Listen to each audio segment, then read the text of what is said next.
We need to get a one-on-one interview right now with Ted Phaeton on this fog and low-lying clouds that are around the Queen City. It is kind of like the fog machine that no one turned off from last night's Halloween. Just left it on. Someone forgot to unplug it, and it's now gotten everywhere. We do have that dense fog advisory in effect until 11 a.m.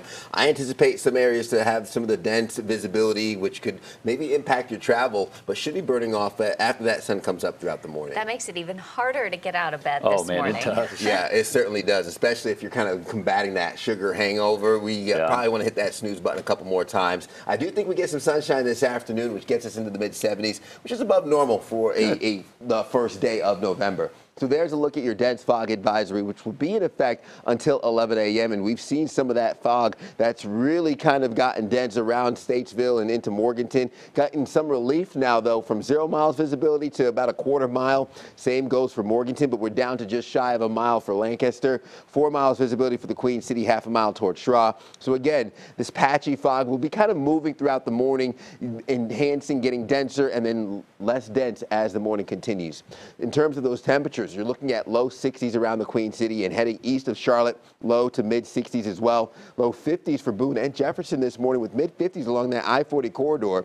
We are going to be looking at some warm conditions this afternoon. I think we get to a high of 74 degrees for Charlotte, while the Northeast, Washington, D.C., low 70s, 60s up towards Boston, Ohio Valley region, Cleveland and Chicago peaking in the 60s today, while we're having 70s across the Great Plains and the Deep South, with high pressure continuing to build into the Carolinas. So we are going to be warm with some good sunshine later on today. Still have to burn off that morning cloud cover and some of that fog, so that could happen around the midday before this afternoon starts to clear out. And then we have more in the way of the cloud cover that comes later on today. So it's Tuesday, there's your sunshine.